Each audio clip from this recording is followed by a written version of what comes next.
우리가 설교에서 비결이라는 말을 자주 들었기 때문에 식상하기 쉽습니다. 비결이란 말을 설교에서 여러 번 들었지만 그 비결대로 되지 못한 경험이 대부분일 것이기 때문에 그냥 그저 그런 소리로 듣게 될 겁니다. 어쨌든 이런 실패 경험 때문에 우린 비결이라는 말을 들어도 시큰둥하게 반응을 합니다. 그런데 오늘 본문은 말 그대로 바울이 골로새 교인들에게 승리하는 삶의 비결을 말해주고 있기 때문에 어쩔 수 없이 본문 제목을 승리하는 삶의 비결이라고 붙이게 되었습니다. 본문 내용이 그렇습니다. 바울의 서신서들은 전반부는 교리, 후반부는 실천이라는 구조를 갖고 있습니다. 이 골로새서뿐만 아니라 로마서나 에베소서나 빌립보서도 동일한 구조를 갖고 있습니다. 성경은 언제나 먼저 진리를 가르치고 그 진리를 우리 삶 속에 구체적으로 적용해서 실천하도록 권면합니다. 그래서 우리는 먼저 진리를 잘 배워서 깊이 깨달아야 됩니다. 그리고 그 깨달은 진리를 마음속 깊이 믿어야 됩니다. 그래야만 우리가 그 진리를 우리 삶 속에 적용할 마음이 생겨서 실천을 하게 됩니다. 그렇게 행동이 바뀌고 습관이 바뀌고 그리고 생활이 바뀌면 인격도 바뀌게 됩니다. 물론 인격이 바뀌어서 행동하고 습관하고 또 생활을 하게 되지만 또 그렇게 해서 결과적으로 인격이 더욱 성숙해지지만 이건 앞뒤로 바뀌게 되는 겁니다. 그런데 지금 우리는 어떤 삶을 삽니까? 현실에서 자주 패배하는 삶을 삽니다. 왜 그럴까요? 오늘 우리가 그 이유를 살펴보고 승리하는 삶을 어떻게 살 수 있는지 알아보고자 합니다. 1, 2장은 교리를 다루고 3, 4장은 실천을 다룹니다.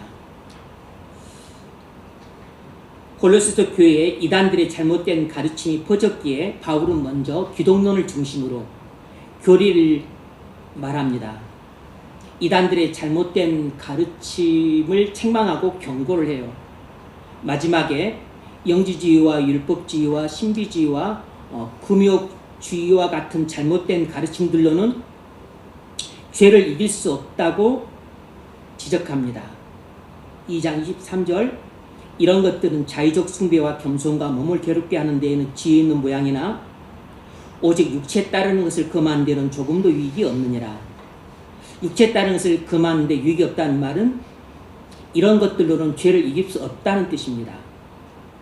그리고서 바울은 골로새 교인들에게 이 3장 1절로 4절에서 승리하는 삶의 비결을 소개하고 있습니다. 그리고 나서 5절로 17절에서 어떻게 죄를 이기고 주님 말씀에 순종할 수 있는가를 보여줍니다. 그 본문 표현에 하면 5절로 11절은 옛사람을 벗으라. 그리고 12절부터 17절까지는 새 사람을 입으라. 이겁니다. 이 말이 쉽게 말하자면 죄를 이기고 그리고 성령의 인도를 따라 하나님 말씀에 순종하라. 이 뜻입니다. 그러니까 승리하는 삶의 핵심 그 비결을 알아야만 이렇게 옛사람을 벗어버리고 새 사람을 입을 수 있습니다. 이렇게 죄를 이기고 말씀에 순종할 수 있어야만 비로소 그 이제 18절부터 4장 6절까지가 구체적인 적용인데 가정생활, 직장생활, 일상생활에서 승리하는 삶을 살 수 있다는 것입니다. 그리고 4장 7절부터 마지막까지가 인사예요.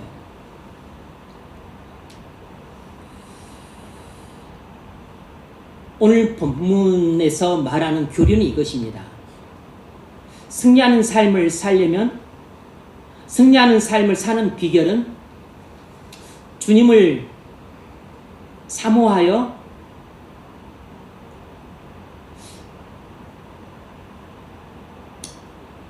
날마다 주님께 나아가는 데 있다는 것입니다. 승리하는 삶의 비결은 주님을 사모하여 날마다 주님께 나아가는 데 있다는 것입니다. 이것이 1절로 4절 전체를 포괄하는 진리입니다. 우리가 승리하는 삶을 살려면 먼저 주님을 사모하는 마음으로 가득 차야 됩니다. 사실 이것이 가장 중요해요. 그래야 날마다 주님을 바라보고 그리고 주님께 나아갈 수 있습니다. 구체적으로 어떻게 해야 우리가 죄를 이기는 삶을 살 수 있을까요? 맨 첫 번째는 이것입니다. 승리하는 삶을 살려면 거듭나야 합니다. 이것이 오늘 본문 1절 상반절이 말하는 바예요. 그러므로 너희가 그리스도와 함께 다시 살리심을 받았으면 위의 것을 찾으라. 이 구절은 우리가 그리스도 안에서 옛사람이 죽고 새사람이 되었으면 위의 것을 찾으라는 뜻입니다. 다시 살리심을 받았음이라는 말은 이미 완료된 사건으로서 현재 신문을 가리켜요. 다시 말하면 거듭난 성도가 되었다면 위의 것을 찾으라는 것입니다. 그러니까 우리가 승리하는 삶을 사는 전제 조건은 거듭나야 하는 것입니다. 거듭나지 않고는 승리하는 삶을 살 수 없습니다. 더 나아가서 잘못하면 타락해서 세상으로 돌아가게 됩니다. 데마는 바울의 동역자로서 선교 여행에 따라다녔습니다. 바울이 무척 아끼고 신뢰해서 자신의 동역자라고 소개하기도 했고, 이 골로새서 4장을 보면 골로새 성도들에게 이 데마에게 문안하라고까지 권할 정도였어요. 그런데 결국 데마는 세상을 사랑해서 바울을 버리고 세상 데살로니가로 갔다고 말합니다. 디모데후서 4장 10절, 데마는 이 세상을 사랑하여 나를 버리고 데살로니가로 갔고. 왜 이런 일이 발생했겠습니까? 데마가 그 위대한 사도 바울과 함께 일정 기간 선교 여행을 다닐 정도로 바울의 신임을 얻고 또 충성된 사역자 여러 수를 했지만 그가 세상을 사랑해서 바울을 버리고 세상으로 돌아간 것은 거듭나지 않았기 때문이에요. 물론 거듭나지 않았다고 해서 다 교회를 떠나 세상으로 가는 건 아닙니다. 많은 사람들이 거듭나지 않았어도 여전히 교회 안에 머뭅니다. 거듭나지 않아도 교회 안에 머물면서 하나님이 은혜 주시길 기다려야 되죠. 한 형제는 거듭나지 않았는데 자기는 거듭났다고 계속 주장을 했습니다. 교회에서 그 형제가 나가게 됐는데 안타깝게도 세상으로 돌아갔습니다. 다시 교회를 다니라고 권면했지만 아직은 세상이 좋다고 하면서 교회로 돌아오기를 거부했어요. 어떤 형제는 교회를 20대 중반까지 다녔습니다. 고등학교 때부터 20대 중반까지 근 10년 넘게 교회를 다니다가 또 교회를 오랫동안 떠났어요. 10여 년 이상. 그러다가 또 30대 후반에 다시 교회를 또 다니게 되어서 몇 년 다녔는데 그러다가 또 교회를 떠났습니다. 교회를 다니다가 떠나고 또 다니다가 떠나는 일들이 왜 발생을 합니까? 그 안에 예수 생명이 없기 때문이에요. 예수 생명이 없으면 교회를 다니다가 떠나고 하는 일들이 반복될 수 있습니다. 여러분, 이처럼 거듭나지 않으면 죄의 유혹과 세상의 유혹을 이기지 못합니다. 뿐만 아니라 심하면 교회를 떠나서 세상으로 가기도 합니다. 승리하는 삶을 사는 첫 출발점을 새 생명을 얻는 것입니다. 거듭나서 새 생명을 얻어야 죄와 싸워 이기는 삶을 살 수 있어요. 우리가 그리스도를 믿으면 그리스도와 연합됩니다. 그러면 우리는 그리스도와 함께 우리 옛사람이 죽고 우리 새 사람이 태어납니다. 즉 아담 안에 있던 나는 죽고 그리스도 안에 있는 내가 살아나게 돼요. 다시 말해서 나의 못난 옛사람은 죽고 내 안에 예수라는 새 사람이 살게 되는 것입니다. 이것이 바로 내가 예수를 믿고 얻은 새 생명이에요. 내가 예수를 믿고 얻은 새 생명은 옛날 나가 아니고 옛날 나는 죽었습니다. 예수를 믿고 얻은 새 생명은 예수님이라고 하는 새로운 생명의 씨가 들어온 것이에요. 그래서 나는 죽고 내 안에 예수가 살아계신 것입니다. 그것을 말하는 것이 갈라디아서 2장 20절이에요. 내가 그리스도와 함께 십자가에 못 박혔나니 그런즉 이제는 내가 사는 것이 아니요 내 안에 그리스도께서 사시는 것이라. 이것이 새 생명의 비밀입니다. 중생한 그리스도인에게 안에 살고 있는 것은 옛날 나가 아니고 예수라는 새로운 인격입니다. 예수라는 새 생명을 얻는 것이 중생이에요. 디모데는 바울을 부끄러워하고 복음을 부끄러워할 정도로 믿음이 약해 빠졌습니다. 고난을 두려워하고 그리고 교회의 지도력을 제대로 행사를 못했어요. 바울이 심히 걱정했습니다. 디모데는 죄와의 싸움에서 패배하고 있었던 것이에요. 바울은 약해 빠진 디모데를 걱정했습니다. 그러나 디모데는 초기에는 두려움과 연약함을 가진 인물이었지만 바울의 권면을 통해서 점차 믿음이 장성해서 나중엔 에베소 교회의 지도자가 됩니다. 그가 에베소 교회의 목회자의 노릇을 해요. 바울 사후에는 교회의 중요한 감독으로 활동하다가 나중에는 그가 에베소에서 목숨을 바쳤는데 에베소에서 그가 감독으로 수도하다가 순교를 하게 돼요. 원래 에베소는 헬라 지역이기 때문에 이교 축제가 극성했는데 이교 축제를 반대하다가 군중들에게 돌에 맞아 죽게 되었어요. 믿음은 연약함에서 시작해도 성장할 수 있습니다. 디모데는 처음에는 부끄러움과 두려움이 있었지만 바울의 권면과 성령의 역사로 장성한 믿음의 지도자가 되었습니다. 디모데는 믿음이 커져서 승리하는 삶을 살 수 있었어요. 신앙의 시작보다도 중요한 것은 신앙의 과정이고 그리고 신앙의 과정보다도 어찌 보면 더 중요한 것은 신앙의 끝맺음이에요. 신앙의 끝맺음이 신앙의 시작보다 중요한 것은 신앙의 과정입니다. 신앙생활은 과정이에요. 근데 과정보다 어찌 보면 더 중요한 것은 신앙의 마무리인데 디모데 같은 경우는 신앙의 마무리를 잘했던 겁니다. 순교보다 더한 최고의 마무리는 없는 것이에요.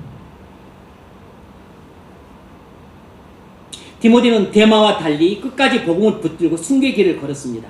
데마는 죄와의 싸움에서 패배하고 인생에도 실패하는 삶을 살았어요. 반면에 디모데는 처음에는 약해 빠졌지만 결국 죄와의 싸움에서 승리하고 결국에는 주님을 위해 순교함으로써 착하고 충성된 종으로 그의 인생을 마칠 수 있었습니다. 가장 복된 인생을 산 것이에요. 거듭난 성도, 거듭난 목회자에도 약할 수 있습니다. 하지만 믿음이 자라납니다. 왜냐하면 거듭난 성도에게는 예수 생명이 있기 때문이에요. 생명은 무조건 밥을 먹으면 자라갑니다. 예수 생명을 가진 성도는 하나님의 말씀의 꼴을 먹으면 무조건 자라게 돼 있어요. 믿음이 자라면 부끄러워하던 것을 부끄러워하지 않게 되고 두려워하던 것을 두려워하지 않게 되고 그리고 고난도 척척 이겨내게 됩니다. 여러분도 디모데처럼 될 것입니다. 승리하는 삶을 살려면 먼저 거듭나십시오.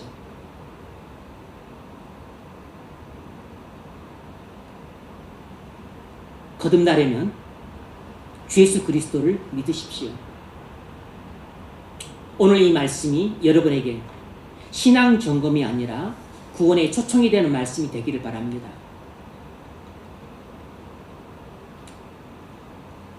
두 번째로, 승리하는 삶을 살려면 주님을 사모하는 마음으로 가득 차서 날마다 주님께 나가야 됩니다. 승리하는 삶을 살려면 주님을 사모하는 마음으로 가득 차서 날마다 주님께 나가야 돼요. 우리 1절, 그러므로 너희가 그리스도와 함께 다시 살리심을 받았으니 위의 것을 찾으라. 거기는 그리스도께서 하나님 우편에 앉아 계시느니라. 1절에서 핵심어는 위의 것을 찾으라는 말이에요.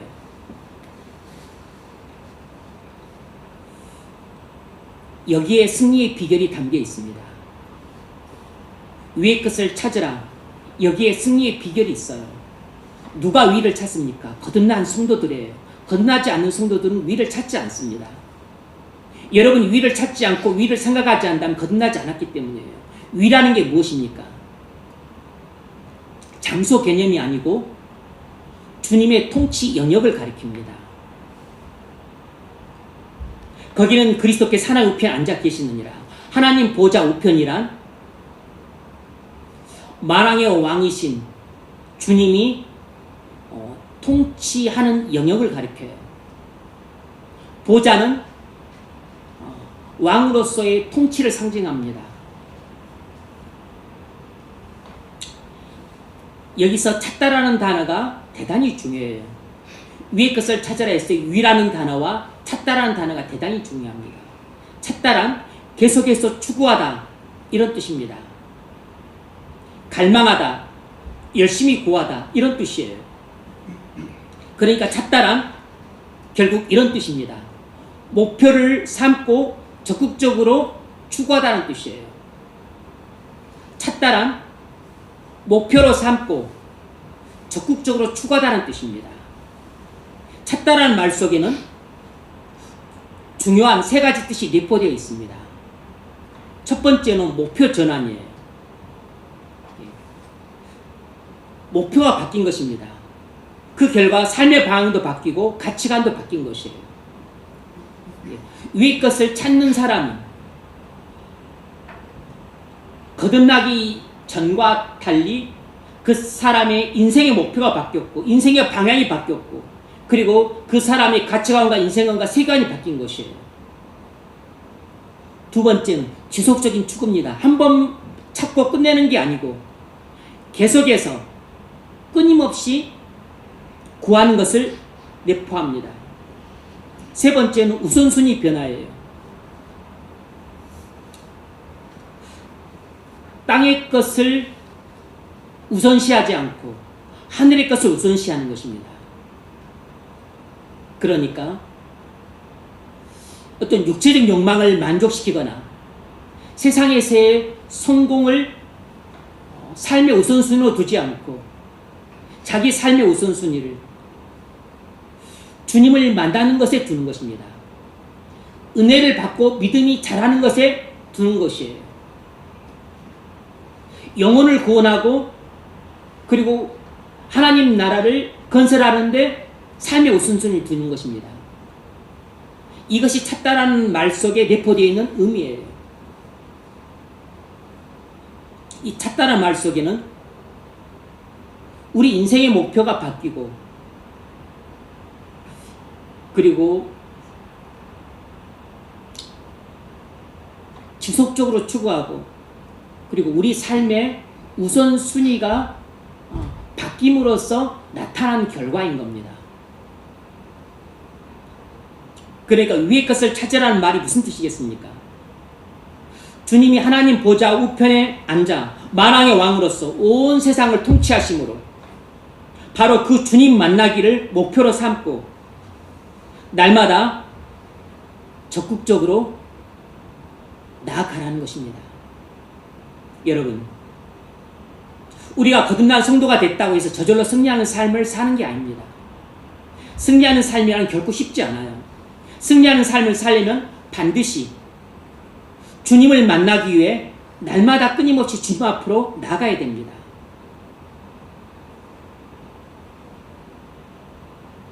우리가 주님 앞으로 나가는 게 무엇이겠습니까? 우리는 어떻게 주님 앞으로 나가죠?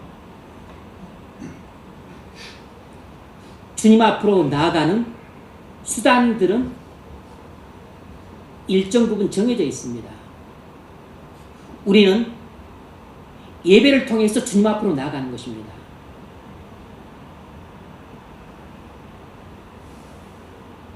주님을 만나고자 하는 사람은 주님을 만나기 위해서 예배 자리에 나가요. 근데 예배 자리에 나가는데 사실 나는 주님 앞으로 나가고 있는 겁니다. 그러니까 주님을 만나는 것을 인생의 목표로 삼고 있는 사람은 주님을 만나기 위해 예배를 통해 주님 앞으로 나가는 것이에요.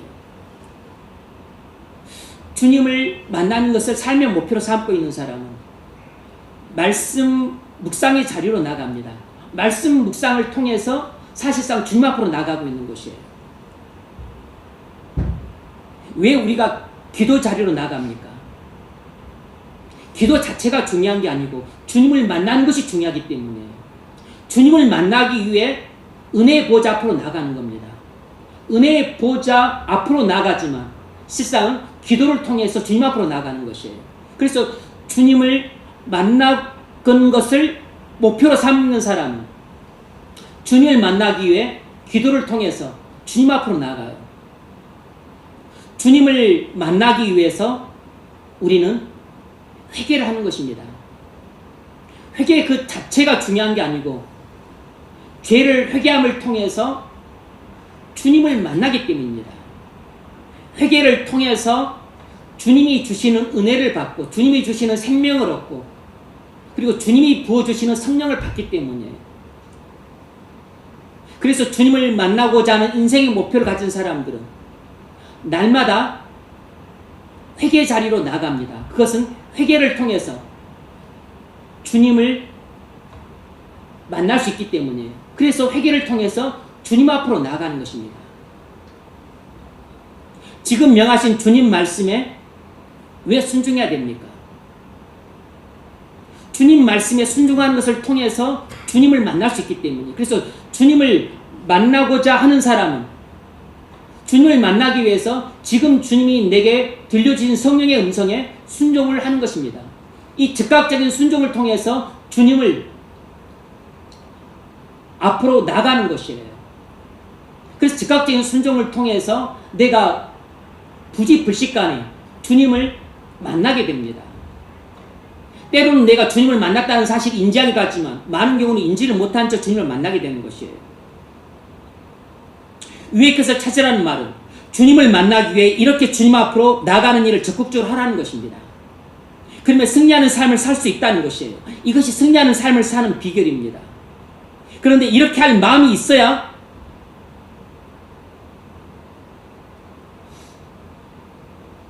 하죠. 주님을 만나는 것을 인생의 목표로 삼고자 하는 마음이 있어야 되고 그리고 이 목표를 달성하기 위해서 주님 앞으로 나아가고 싶은 마음이 있어야 예배 자리에도 적극적으로 나가고 그리고 묵상 자리에도 적극적으로 나가고 기도 자리에도 적극적으로 나가고 회개 자리에도 적극적으로 나가고 그리고 주님이 말씀이 하시면 즉시 순종하는 자리로 나가죠. 문제는 마음인 것입니다.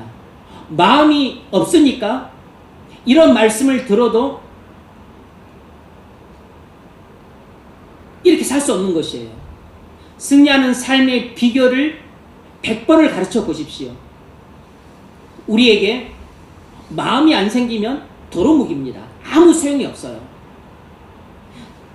어떤 비결을 가르쳐 줄 때 그 비결이 틀렸기 때문에 내게 적용이 안 되는 게 아니고 문제는 그 가르쳐준 비결대로 하고 싶은 마음이 안 생기니까 결국은 할 수가 없어서 이 비결이 내게 무용지물이 되는 것입니다. 비결이 틀린 게 아니에요. 이 비결은 성경에 나와 있는 진리니까 변함없이 불변하는 적실한 말씀이에요. 그런데 내게 현실이 되지 않는 것은 내가 믿지 않기 때문입니다. 이것이 내게 사실로 나타나지 않는 것은 이 가르쳐준 비결대로 할 마음이 안 생기기 때문이에요. 자원하는 마음으로 주님을 만나기 위해서 날마다 주님 앞으로 나아가는 일을 적극적이고 능동적이고 그리고 열심히 하려면 어떻게 해야 됩니까? 바로 그 비결은 2절에 나와 있습니다. 위의 것을 생각하고 땅의 것을 생각하지 말라. 위가 주님의 통치와 권능을 의미한다면 땅은 주님을 대적하는 세상 임금인 사단의 통치에 굴복하는 것을 의미해요. 여기서 땅의 것이란 사단이 왕으로 통치하는 세상의 유혹에 굴복해서 돈과 권력과 명예를 추구하는 생활을 의미합니다. 생각하다란 지속적으로 마음을 두다란 뜻입니다. 원어적으로는 생각하다란 계속해서 마음을 두다란 뜻이에요. 영어로는 set your mind on the above 또는 on the earth 이렇게 되어 있습니다. 원어를 영어로 잘 번역을 한 것이에요. 여기서 생각하다란 계속해서 끊임없이 마음을 두다 이런 뜻인데 보다 깊은 뜻은 이런 것입니다. 생각하다란 사모하고 연마하여 마음을 온통 빼앗기다 이런 뜻이에요. 여기서 생각하다란 사랑하고 연모하여 마음을 완전히 빼앗기다 이런 뜻인 것입니다. 왜 단어의 의미를 여러분에게 구구절절 설명하냐면 이 본문을 이해하려면 위의 것을 찾다와 그리고 위의 것을 생각하다 이 두 구절의 의미를 명쾌하게 이해를 해야만 본문의 의미를 충분히 이해할 수 있기 때문이에요. 그리고 여기에 승리하는 삶의 핵심 비결이 있는 겁니다. 위의 것을 생각하다란 그러니까 결국 정리가 되는 거죠. 위의 것을 생각하다란 주님께 지속적으로 마음을 둬라. 문자적으로 이런 뜻입니다. 주님께 끊임없이 너의 마음을 둬라 이런 뜻이에요. 그런데 보다 심오하고 풍성한 뜻은 이런 것입니다. 위의 것을 생각하다란 주님을 사랑하고 연모하여 나의 마음을 온통 빼앗기는 것을 말하는 것입니다. 주님을 사랑하고 연모하는 마음으로 내 마음이 가득 차서 내가 완전히 주님께 마음을 빼앗긴 것입니다. 여기서는 명령형으로 말을 했어요. 생각하라 했지만 명령형이라서 여러분이 듣기에 내가 이건 순종하면 되겠구나 라고 생각하기 쉬운데 이건 명령형이라고 해서 순종할 수 있는 게 아니에요. 순종할 수 있는 성질의 문제가 아닙니다. 사실상 이것은 엄밀하게 말하면 그냥 주님의 주권적인 은혜로 내게 이루어지는 것입니다. 주님의 주권적인 은혜의 결과로 주님을 사랑하고 연모하는 마음이 내 안에 가득 차서 나도 모르게 주님께 내 마음을 온통 빼앗겨 버리는 상태가 되는 것입니다. 수동태예요. 되는 것이에요. 땅의 것을 생각하지 말라란 사단에게 굴복해서 세상에서 육체의 쾌락을 누리고 풍요롭고 성공적인 삶을 사는데 마음을 두지 말라는 뜻입니다. 다시 말해서 세상의 욕망과 육체적인 성공에 마음을 빼앗기지 말라는 뜻입니다.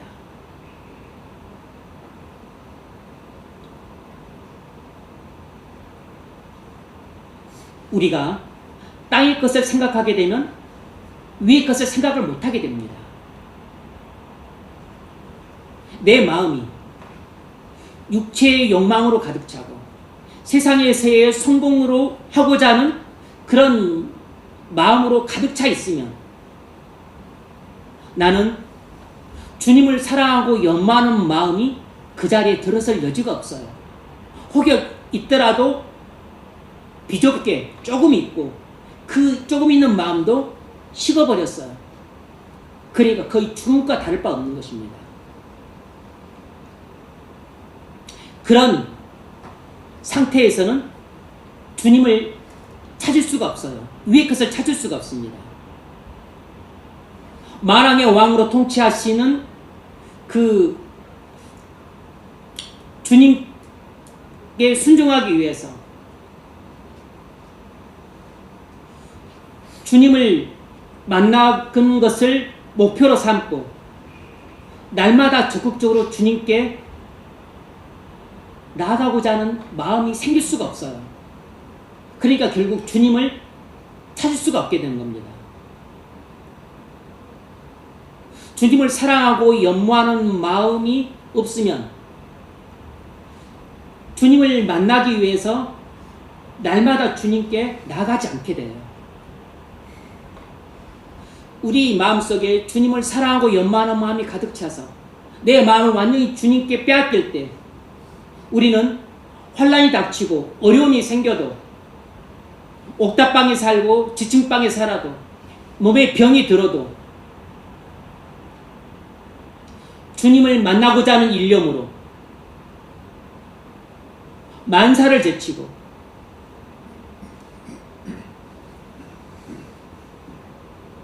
적극적이고 능동적으로 날마다 주님께 나가게 됩니다.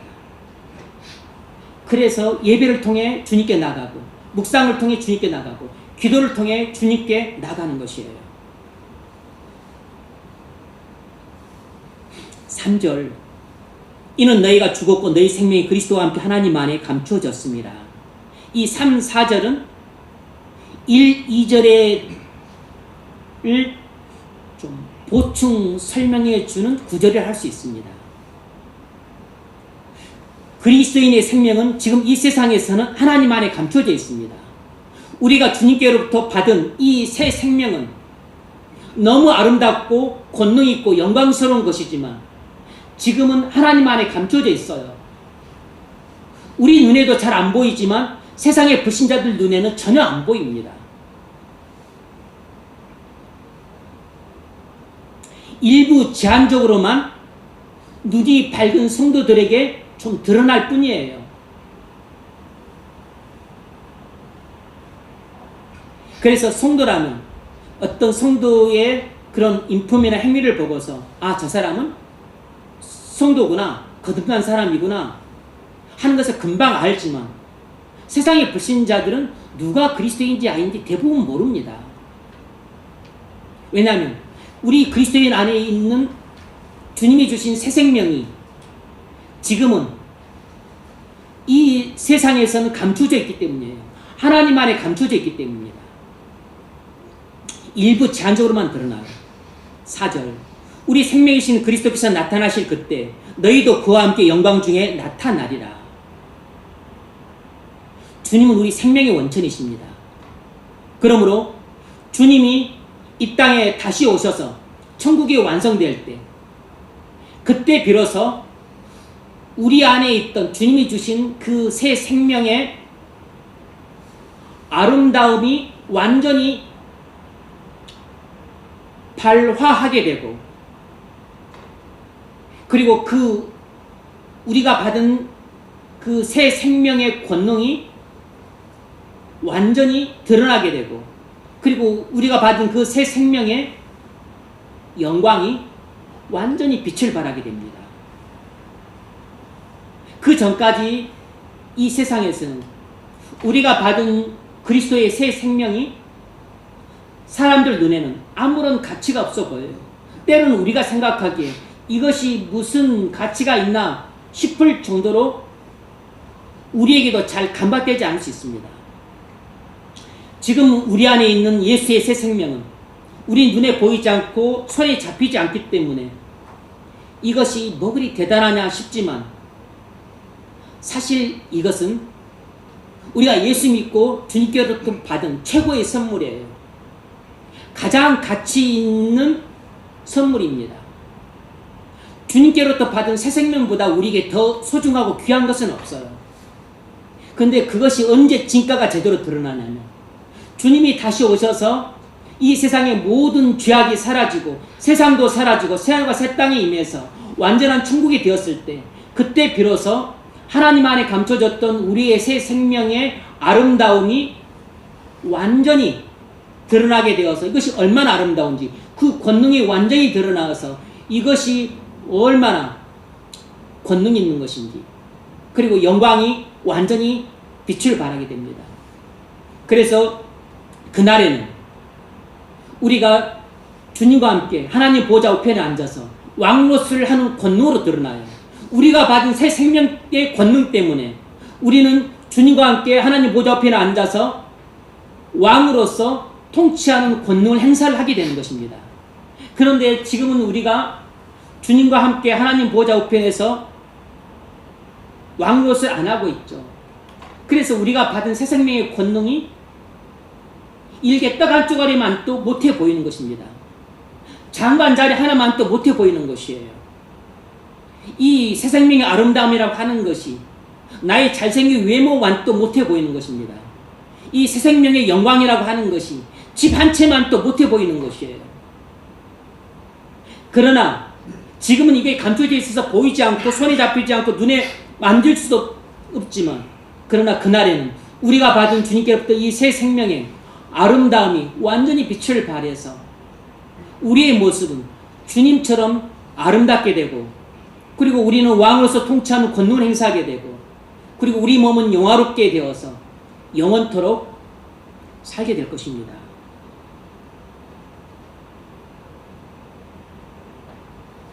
여러분, 바로 이 1절로 4절 오늘 본문이 우리에게 말해주는 바가 무엇이냐면 성도가 어찌하면 패배하는 삶을 살지 않고 승리하는 삶을 살 수 있는가 하는 비결을 바울이 고린도 교인들에게 말해주고 있는 대목이에요. 어떻게 승리하는 삶을 살 수 있습니까? 승리하는 삶의 비결은 주님을 사랑하고 연마하는 마음이 가득 차서 그래서 주님을 만나기 위해 날마다 주님께 나가는 데 있습니다.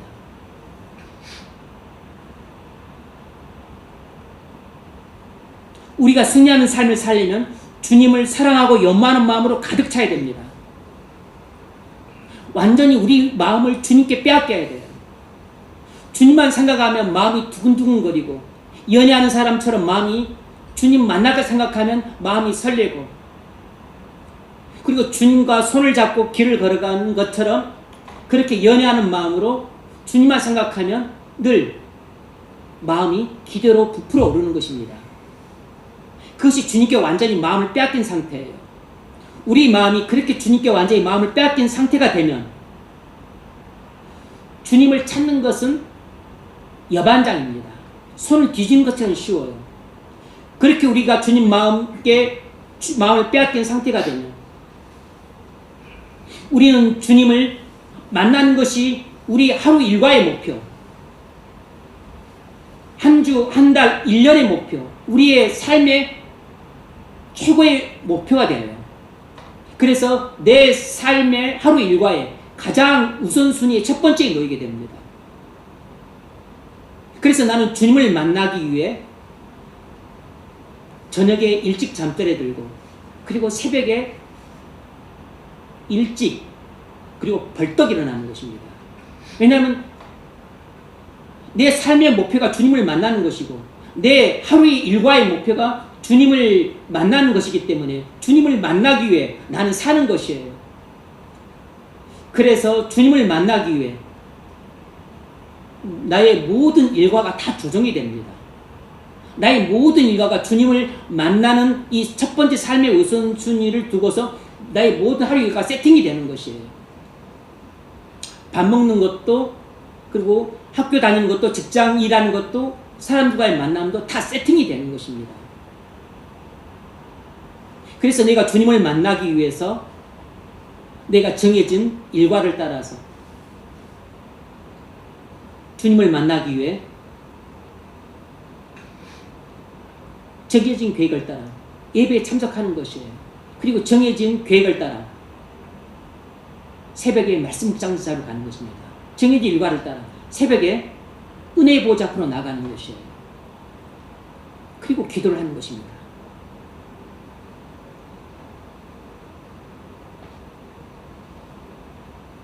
그러면 죄를 이길 수 있습니다. 그러면 성령의 인도하심에 순종할 수 있게 돼요. 위의 것을 찾으려면 먼저 위의 것을 생각하는 사람이 돼야 됩니다. 생각하다 그러니까 머리로 생각하다, 머리로 think를 생각하지만 아닙니다. 그 think가 아니에요. 마음입니다. 마음을 주님께 주는 것입니다.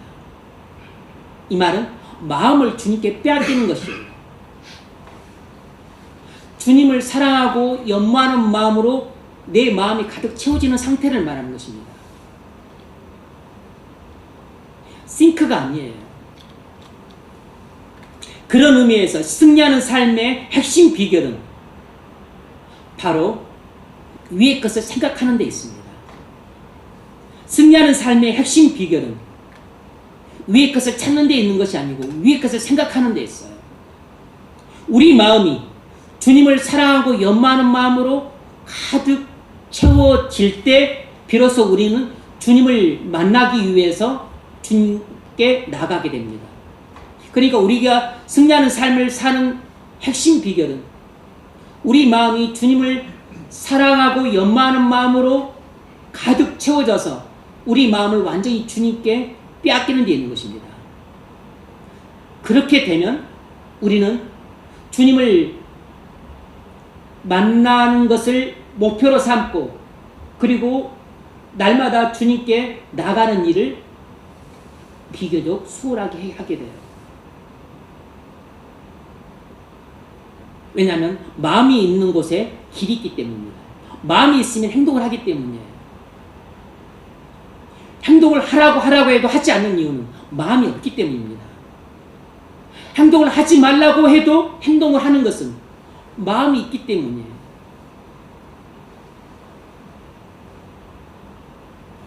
이것이 제가 본문에서 발견한 승리하는 삶의 핵심 비결입니다. 그래야 주님을 만나는 것이 우리 삶의 목표가 되고 그 목표에 따라서 우리 삶의 방향이 맞춰지고 우리 삶의 우선순위도 바뀌게 됩니다.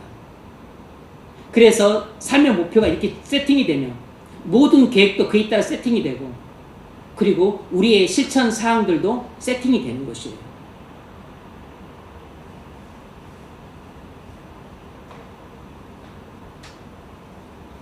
그래서 주님을 만나기 위해 날마다 주님께 힘써 나아갑니다.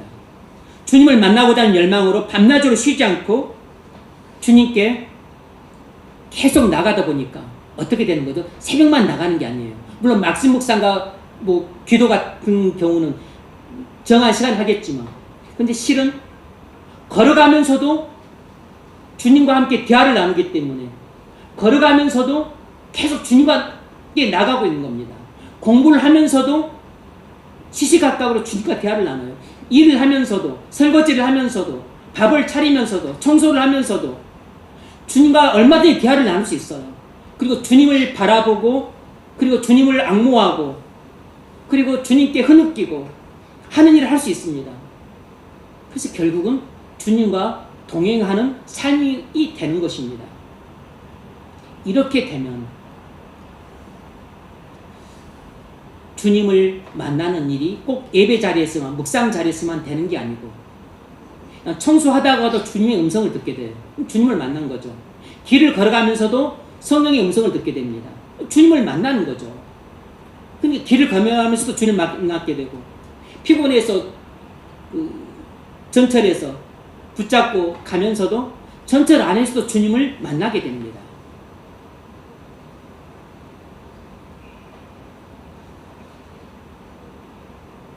그 결과로 우리는 옛사람과 그 행위를 벗게 되고 그리고 새사람과 그 행위를 입게 돼요. 주님을 만나기 위해 날마다 주님 앞으로 나가는 것도 중요한데 그보다 더 중요한 것은 주님을 사랑하고 연모하는 마음으로 여러분의 마음이 가득 채워지는 것입니다. 주님께 완전히 마음을 빼앗겨서 온전히 주님에 대한 연애하는 것처럼 주님에 대한 생각으로 마음을 완전히 빼앗기는 것이에요. 이게 승리하는 삶을 사는 핵심 비결입니다. 우리가 이 땅에서 연애도 하고 가정도 이루고 직장 생활도 하고 교회 생활도 합니다. 차도 사고 집도 사고 휴가도 떠나고 친구도 만나고 자녀들도 학교에 보내요. 돈도 벌고 재테크도 제한적으로 합니다. 이런 생활을 하지 말라는 게 아니에요. 이런 생활은 무가치하다는 게 아닙니다. 한시적으로 의미와 가치가 있어요. 그 의미와 가치라는 게 이 세상에 살 때만 있다는 뜻입니다. 이런 일들을 하되 이 땅에서의 이런 삶에 마음을 빼앗기지 말라는 것입니다. 그런 것에 온통 여러분의 마음을 두지 말라는 것이에요. 그런 것을 하는데 그것을 여러분이 사랑하고 연모해서 그런 데에 마음을 빼앗기지 말라는 것입니다. 여러분 연애도 하고 결혼도 하십시오. 그러나 결혼 늦어진다고 너무 속상하지 마세요.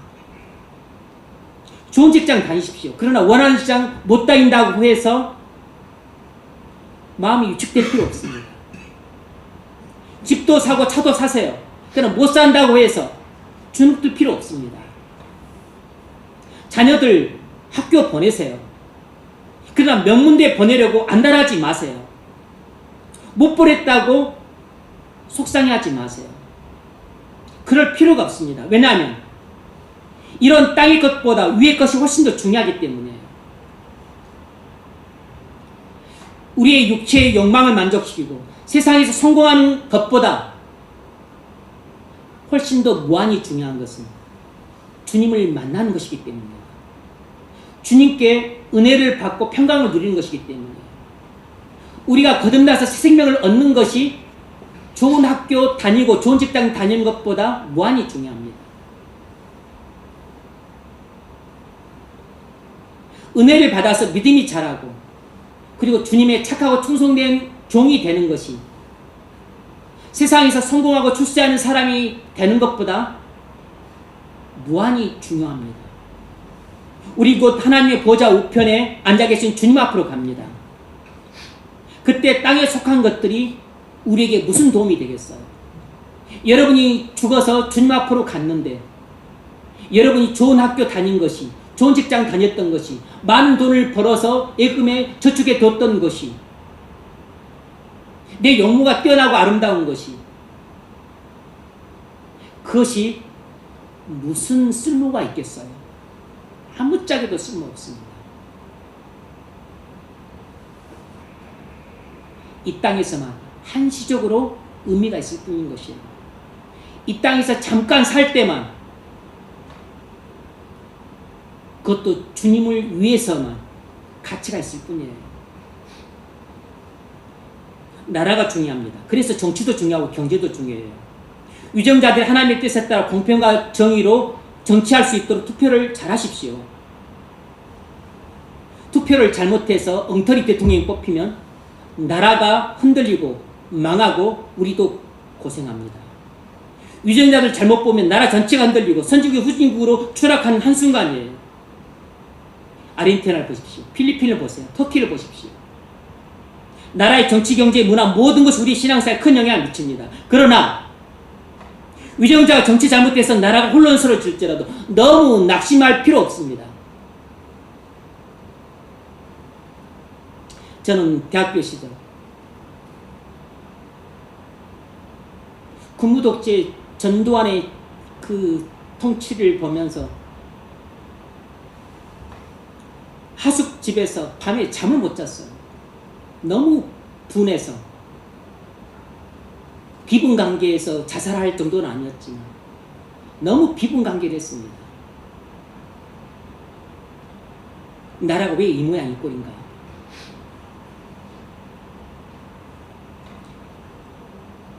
행동하는 양심을 가진 지성인인 우리 몇몇 친구들은 많이 시위에 참석했습니다. 대부분 서울대 다니던 똑똑한 친구들이에요. 저는 용기도 없고 또 당시 공직자셨던 아버지가 신신당부를 해서 사실 그것보다는 용기가 없어서 못했죠.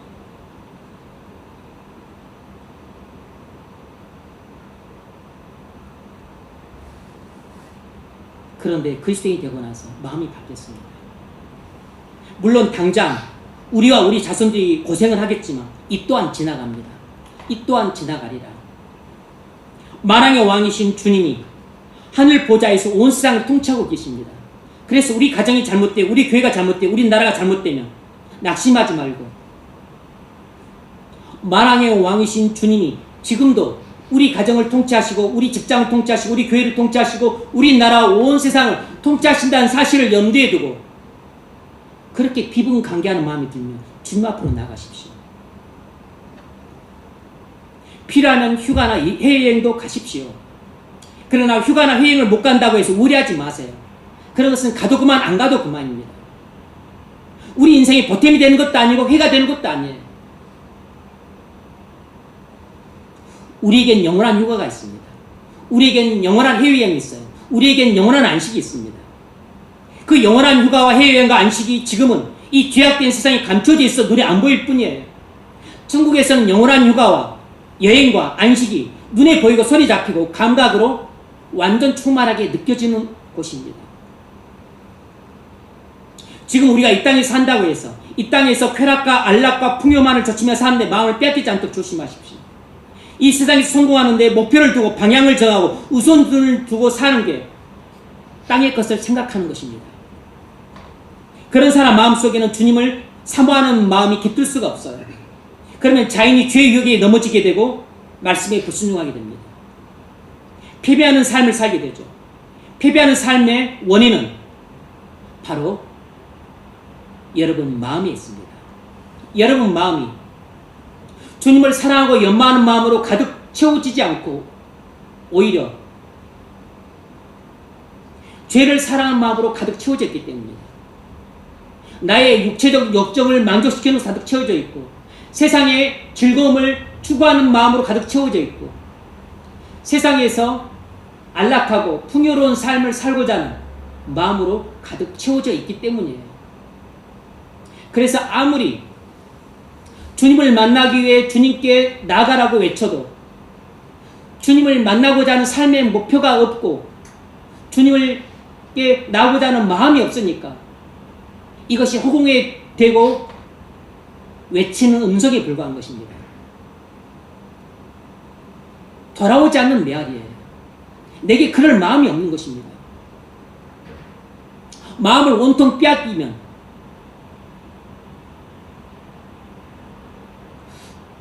자연스럽게 주님을 만나는 것을 목표로 삼게 되고 그래서 주님을 만나기 위해서 본인이 알아서 자발적으로 새벽을 깨우고 묵상을 하고 그리고 기도 자리로 갑니다.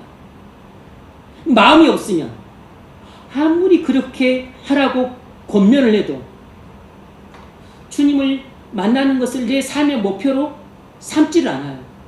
그러면 주님께 적극적으로 나가지 않게 되죠.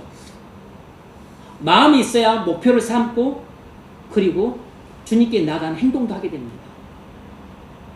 문제는 마음인 것이에요.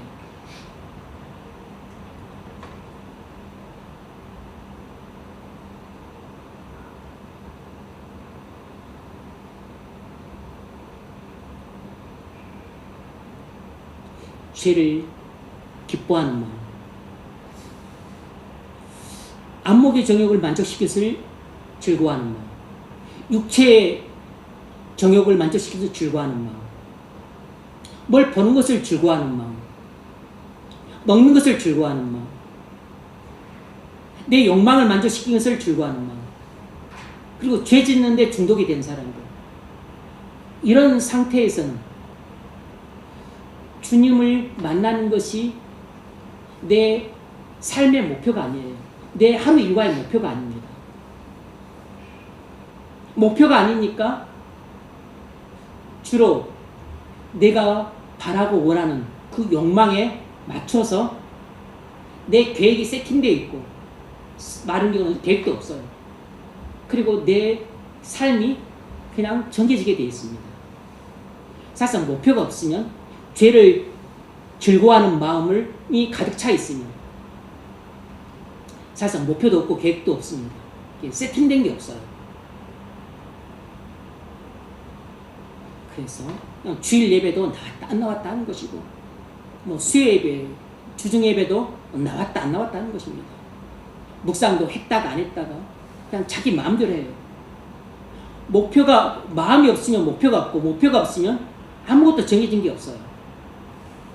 마음이 있어야 목표가 정해지고, 목표가 정해져야 그에 따라서 계획이 세팅이 됩니다.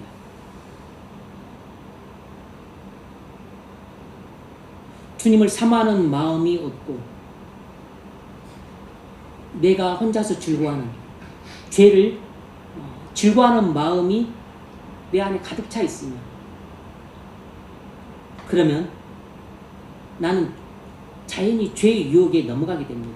아니, 내가 죄를 즐거워하니까 당연히 죄의 유혹이 오면 넘어가죠. 그래서 나는 주님을 만나기 위해 주님을 찾는 일을 하지 않게 되고, 내가 즐거워하고 기뻐하는 그 죄를 짓는 일을 날마다 계속 반복을 하게 됩니다. 그래서 못 끊게 되는 것이에요. 그 이유는 내 마음에 있는 것입니다. 주님을 사랑하면 주님을 찾지만 죄를 사랑하면 죄를 찾게 되어 있어요. 그러니까 죄를 사랑하는 마음이 밀어내고 주님을 사랑하는 마음으로 가득 채워져야 됩니다. 주님을 사랑하고 연모하는 마음으로 가득 채워져서 내 안에 가득했던 죄를 사랑하고 연모하는 마음이 밀려나야 돼요. 그래야만 그렇게 내가 오랫동안 즐거워하면서 짓던 죄를 언제 그런다는 것이 딱 끊고, 그리고 주님을 만나고자 하는 일념으로 주님을 찾게 됩니다. 한 번 찾게 되고, 두 번 찾게 되고, 한 주 찾게 되고, 두 주 찾게 되고, 한 달 찾게 되고, 두 달 찾게 되고, 그렇게 1년, 10년을 찾게 되는 것이에요. 이렇게 행동이 되면, 하기 시작하게 되면 이게 습관이 되고, 이게 석 달이 지나면 습관이 되고, 그리고 1년이 지나면 생활이 돼요. 그리고 10년이 지나면 인격이 되는 것입니다.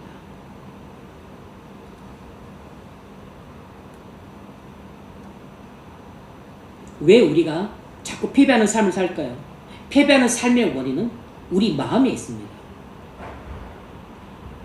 주님을 사랑하는 마음은 거의 식어 빠졌고, 죄를 사랑하는 마음이 내 마음을 점령하고 있기 때문에, 그러니 죄와 싸움에서 질 수밖에 없죠. 위의 것을 생각하지 않고 땅의 것을 생각하고서 땅의 것을 찾다가 망한 사람들이 있습니다. 누구죠? 룻입니다. 룻은 주님을 사모하는 마음이 작고, 그 대신에 돈과 형통함과 풍요와 안락함을 사모하는 마음이 컸습니다. 위의 것을 생각하지 않고 땅의 것을 생각했어요. 결국 롯이죠. 롯은 죄와의 싸움에서 패배했습니다. 그 결과 그가 원했던 돈을 벌고 풍요롭고 그리고 안락한 삶을 살 수는 있었지만, 결국 그의 신앙은 타락하고 추락하게 되었습니다. 그리고 그의 인생의 말년은 불행했어요. 착하고 충성된 종으로 삶을 마감하지 못했습니다. 사울도 마찬가지예요. 하나님께 마음을 두지 않고 항상 현실적인 이익에 마음을 뒀습니다. 항상 현실적인 상황에 마음을 뒀어요. 위의 것을 생각하지 않고 땅의 것을 생각했던 사람입니다. 그러니 죄와의 싸움에서 패배할 수밖에 없었죠. 하나님을 사랑하고 연모하는 게 아니고 자신의 현실적인 이익과 안락함을 사모했어. 자기 가문의 영광을 사람모했고, 그리고 자신의 안전을 사모했습니다. 하나님보다도 자신의 이익과 안락함을 사모했어요. 그러니 하나님을 만나기 위해 하나님께 나가지 않았죠.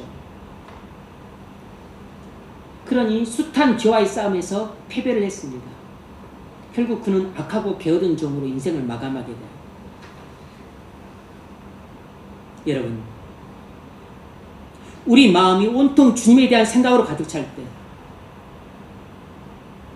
그때 우리는 죄를 이길 수 있습니다. 우리 마음이 주님에 대한 사랑이 넘쳐서 설레는 마음으로 잠자리 들고, 그리고 새벽에 주님을 만난다는 그 기대하는 마음으로 벌떡 일어나게 될 때, 그때 우리는 죄를 정말로 이길 힘으로 충만하게 됩니다. 그러지 않으면 새벽에 일찍 일어나는 것이 엄청 무거운 짐이 돼요. 주님을 사모랑하고 연모하는 마음으로 가득 차지 않으면 말씀 묵상도 짐이 되고, 기도도 짐이 되고, 회개도 짐이 되고, 그리고 예배 참석도 짐이 되고, 봉사도 짐이 되고, 모든 게 무거운 짐이 됩니다. 주님에 대한 사랑으로 마음이 넘칠 때, 나는 주님을 만나기 위해서 매일같이, 그리고 순간마다 끊임없이 주님께 마음으로 나가요. 그러다 보니까 나도 모르게 주님과 하루 24시간 동행하는 삶을 살고 있는 것입니다. 그래서 하루 종일 주님을 만나고 있는 것이에요. 그러니 얼마나 은혜를 받겠습니까? 그러니 믿음이 얼마나 자라겠어요? 우죽순처럼 자랍니다.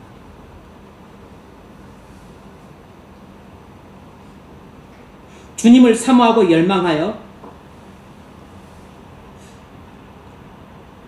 주님을 사랑하고 연모하는 마음으로 가득 채워진 사람이 되십시오.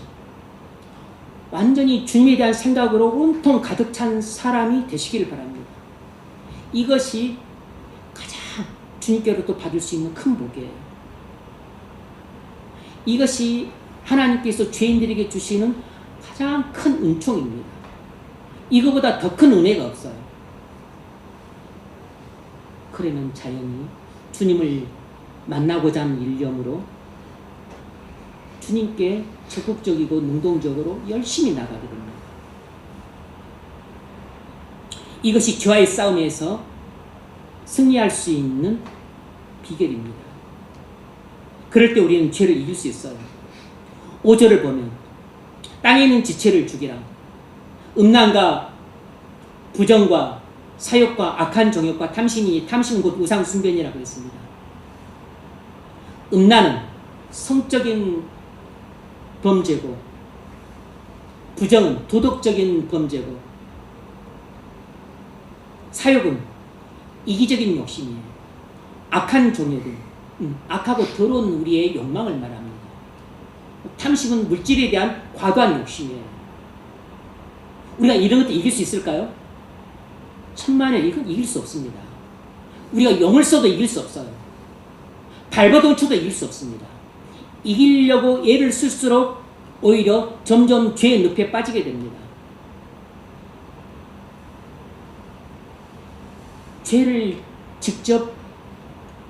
죄와 직접 싸우려고 하지 마십시오. 간접적인 방법입니다. 우리 마음속에 죄를 사랑하는 마음으로 가득 차 있으면 음란과 부정과 사욕과 악한 정욕과 탐심 곧 우상 숭배를 버리라 아무리 말해도 안 버립니다. 왜냐하면 내가 음란과 부정과 사욕과 악한 정욕과 탐심을 사랑하는데 내가 그걸 어떻게 버리겠습니까? 사랑하면서 못 버리는 것이에요. 그것을 미워하는 마음으로 가득 차야 버릴 수 있습니다.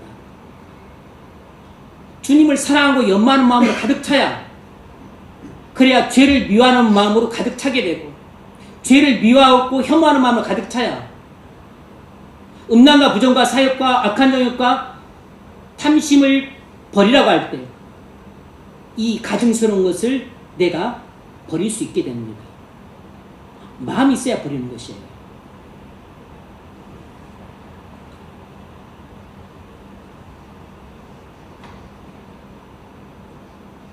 그러므로 이런 것이 있다고 해서 그 음란한 마음과 막 직접 싸워, 또 부정한 마음과 직접 싸워, 또 막 이기심과 직접 싸워, 싸워서 이길 수 있는 게 아닙니다. 그 욕망과 어떻게 싸워서 이깁니까? 탐심과 막 싸워. 탐심을 한 번이라도 이겨봤습니까? 못 이깁니다. 죄를 사랑하는 마음이 있는 이상 탐심을 못 이겨요. 주님을 사랑하는 마음이 가득 차서 죄를 사랑하는 마음이 쫓겨나고 죄를 미워하는 마음으로 충만할 때 그때 탐심을 이길 수 있습니다.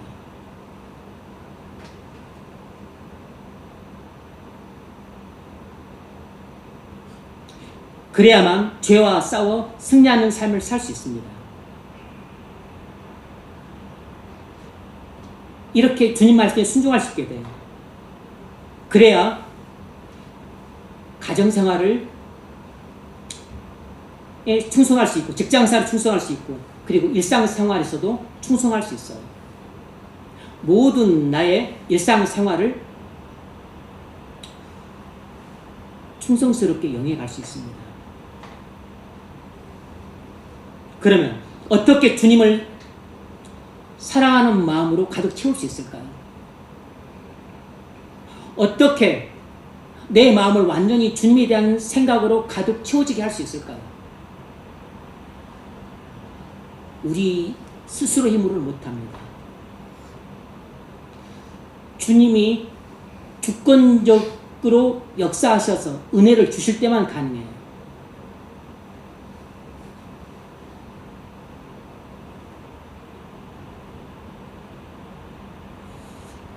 어떻게 내 마음속에 주님을 사랑하고 연마하는 마음을 가득 채워줄까요? 하늘문이 열려야 됩니다. 그러면 어떻게 하늘문이 열릴까요? 내가 구하고 찾는다고 해서 열리는 게 아니에요. 그건 주님의 주권적인 뜻에 달려있지만 일반적으로는 이럴 때 열립니다. 하늘문이 열리면 내게 성령이 부어지고 하나님의 음성이 들립니다. 그때 우리는 나도 모르는 사이에 주님을 사랑하고 연마하는 마음으로 가득 차게 돼요. 그리고 주님에 대한 생각으로 온통 가득 차게 됩니다. 그리고 처음 연애할 때처럼 우리 마음이 막 주님에 대한 사랑으로 불붙게 됩니다. 마음이 막 뜨거워지게 돼요. 그러면 주님을 만나는 것을 내 삶의 목표로 삼고 주님을 만나기 위해서 나는 밤낮으로 쉬지 않고 주님께 나아가게 돼요. 그럼 어떻게 우리는 이렇게 하늘문이 열려서 주님을 사랑하는 마음으로 가득 차게 될까요? 하늘문이 열려야 성령을 받고 하나님의 음성을 듣게 됩니다. 성령을 받고 하나님의 음성을 들어야 주님을 사모하는 마음으로 가득 차게 돼요. 문제는 하늘문이 열리는 것입니다. 어떻게 해야 하늘문이 열리겠습니까? 그건 주님의 주권적인 뜻에 따라서 역사를 합니다. 하지만 일반적으로는 이런 방식을 통해서 열려요. 첫 번째가 바로 예배입니다. 예배. 그래서 예배에 참석하고 성경 공부에 참석을 해야 되는 겁니다. 사도행전 10장을 보면 고넬료 가정에서 예배를 드릴 때 하늘문이 열렸습니다. 그리고 예배에 참석했던 모든 사람들에게 성령이 부어지고 하나님의 음성이 들렸어요.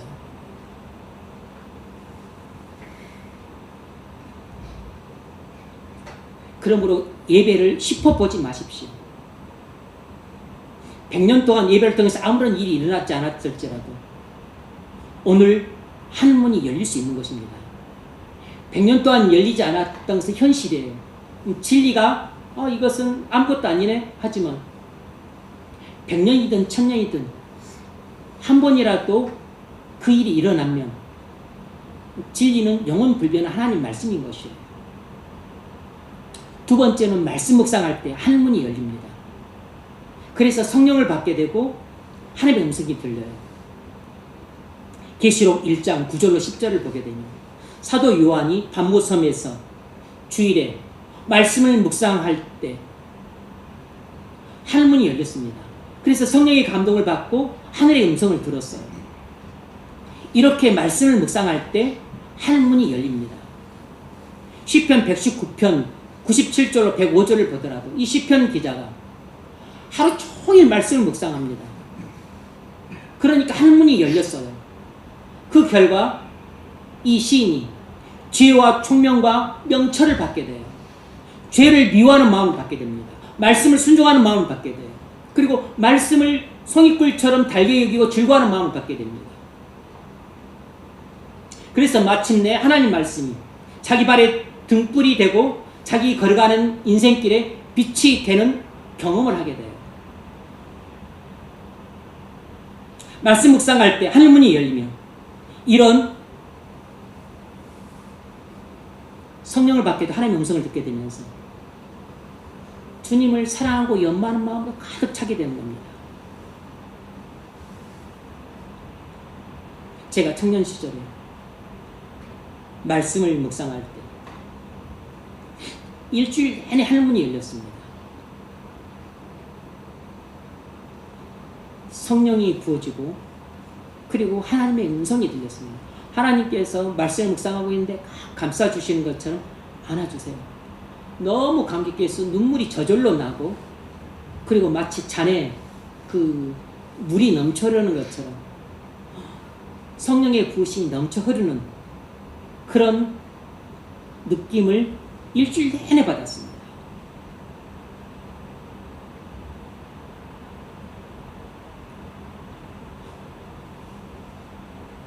대학 시절 학교에서 말씀을 묵상할 때 도서관에서 저는 여러 시간 묵상을 했습니다. 3시간이고 5시간이고 7시간. 말씀 묵상을 통해서 하나님이 하늘문을 열어주신 것을 여러 번 경험을 했어요. 여러분, 말씀을 묵상하십시오. 근데 문제는 마음이 있어야 묵상을 하죠. 그런데 마음이 있어야 묵상을 하고 또 묵상을 해야 그런 마음이 생깁니다.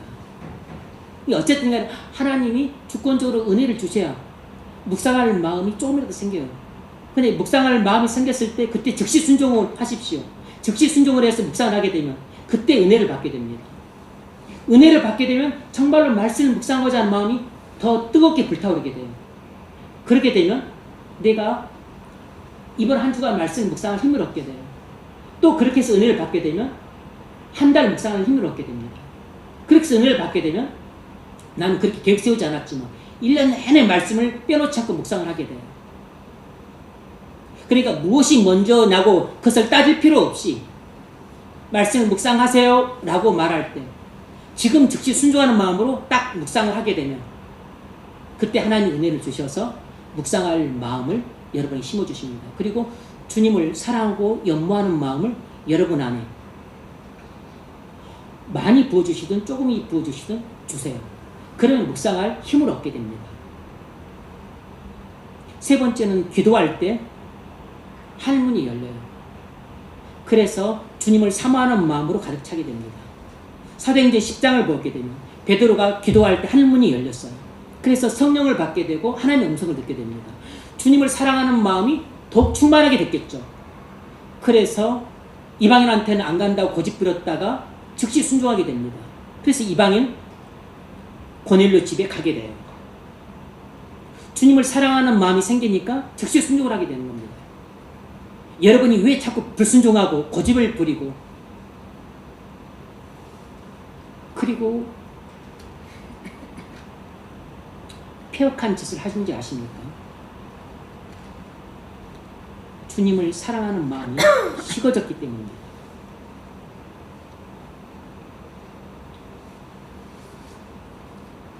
그 자리에 죄가 지배하고 있는 것이에요. 네 번째는 회개할 때입니다.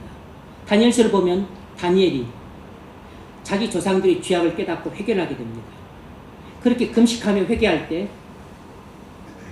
다니엘에게 하늘문이 열립니다. 그리고 성령을 받게 되고 천사 가브리엘의 음성을 듣게 돼요. 너는 하나님께 은혜를 입은 자라.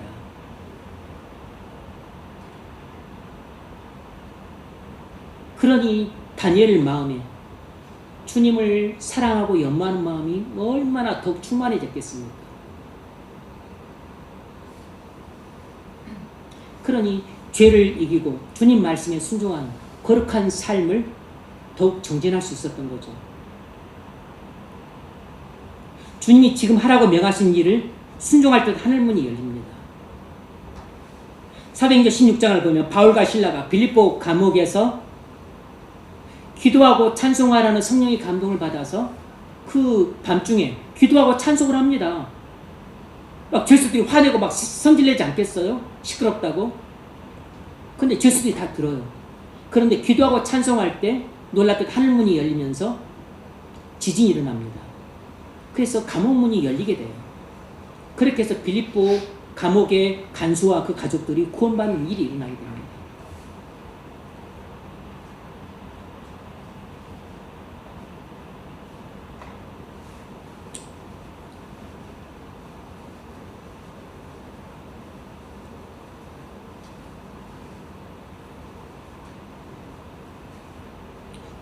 우리가 주님을 사랑하고 연마하는 마음 없이 메마르고 차가운 마음으로는 죄와 싸워 이길 수가 없습니다.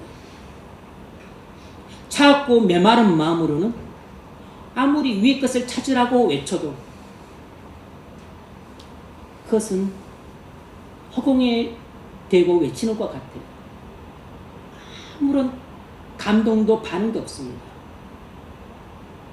왜냐면 내 마음은 이미 메마르고 차갑고 그리고 죄에게 이미 점령당했기 때문에 죄를 즐거워하는 마음으로 가득 차 있기 때문에 주님을 만나는 것을 목표로 삼고 싶지도 않고 그리고 주님께 직접 나오자 하는 마음도 없어요. 그런데 주님을 만나면서 목표로 삼고 주님께 나오라 하니 이것이 나하고 무슨 상관이 있겠어요? 이런 상태에서는 절대로 옛사람을 벗어버릴 수 없고 새사람을 입을 수 없습니다. 죄와 싸워 이길 수가 없고 말씀에 순종할 수가 없어요. 죄와 싸워 이기고 말씀에 순종하려면 날마다 주님을 만나고자 하는 일념으로 주님께 나아가는 사람이어야 됩니다. 그래서 주님께 나아가서 주님께로부터 은혜를 날마다 덧입어야 돼요. 이렇게 하려면 우리 마음속에 주님을 사랑하고 연마하는 마음으로 있어야 됩니다. 가득 차면 좋고 주님에 대한 생각으로 온통 가득 차면 그게 베스트입니다. 최상이에요. 근데 어쨌든 최상을 목표로 삼아야 되죠. 이미 내 마음이 죄를 사랑하는 마음으로 가득 찬데 어떻게 죄와 싸워 이길 수 있겠습니까? 불가능합니다. 아무리 옛사람을 벗고 새사람을 입으라고 권면해도 허공이 되고 외치는 것일 뿐이에요. 내 마음이 죄를 즐길 생각으로 가득 차서 죄에 대한 생각으로 가득 차 있는데 어떻게 그 죄를 버리라는 말입니까? 그건 불가능한 말입니다. 날마다 내가 사모하는 그 죄를 짓고 또 짓게 돼요. 문제는 마음입니다. 우리 마음이 문제인 것이에요. 우리 마음이 누구를 사랑하느냐가 문제입니다. 우리 마음이 누구에 대한 생각으로 가득 찼냐가 문제예요. 죄를 사랑하는 마음으로 가득 차고 죄에 대한 생각으로 가득 찼다면 나는 아무리 설교를 듣고 그리고 또 말씀을 봐도 나는 죄를 지을 수밖에 없습니다. 하지만 주님을 사랑하고 연마하는 마음으로 가득 차고 주님에 대한 생각으로 가득 차게 되면 나는 주님을 만나고자 하는 일념으로 자원해서 주님께 적극적으로 나아가게 돼요. 예배 자리로, 묵상 자리로, 기도 자리로, 회개 자리로, 순종의 자리로 나아가게 됩니다. 여러분 마음은 누구를 사모하십니까? 이게 제일 중요한 문제예요. 여러분 마음은 누구를 가장 사랑하고 연마하십니까? 죄를 사랑하고 연마하십니까? 아니면 주님을 사랑하고 연마하십니까? 여러분 마음은 누구 생각으로 가득 차 있습니까? 죄질 생각으로 가득 차 있으세요? 아니면 주님에 대한 생각으로 온통 가득 차 있습니까? 이게 여러분의 승리하는 삶을 좌우합니다. 여러분이 패배하는 삶을 살아왔다면 그건 여러분 마음에 죄를 사랑하는 마음을 가득 찼기 때문에, 여러분이 승리하는 삶을 살고자 한다면 주님을 사랑하고 연마하는 마음으로 가득 채우십시오. 그러려면 여러분의 하늘문이 열려야 됩니다. 하늘문이 열리는 그 일반적인 통로는 예배를 통해서입니다. 묵상을 통해서요. 기도를 통해서입니다. 회개를 통해서요. 주님이 지금 명하신 말씀의 순종함을 통해서입니다. 말씀 믿겠습니다. 여러분이 승리하는 삶을 살고자 한다면 먼저 거듭나셔야 됩니다. 거듭나려면 주 예수 그리스도를 믿으십시오. 주 예수 그리스도를 믿으면 그리스도와 연합되어서 여러분의 옛사람은 죽고 여러분의 새사람이 살아납니다. 여러분이 받은 새사람이 예수예요. 그게 중생입니다. 그리고 여러분이 승리하는 삶을 살려면 여러분 마음이 주님을 사모하는 마음으로 가득 차게 하십시오. 주님에 대한 생각으로 온통 가득 찬 사람이 되십시오. 여러분 힘으로 안 됩니다. 주님의 주권적인 뜻으로도 일반적인 통로가 있습니다. 하늘문이 열리는 통로가 있어요. 그게 바로 예배고 묵상이고 기도고 회개고 바로 순종이에요. 그렇게 하십시오.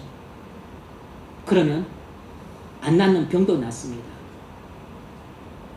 이루어지지 않은 일도 이루어집니다. 내가 아무리 애써도 불가능했던 일도 해결이 됩니다. 올해 여러분 마음에 주님을 사랑하고 연마하는 마음으로 가득 채워지길 바랍니다.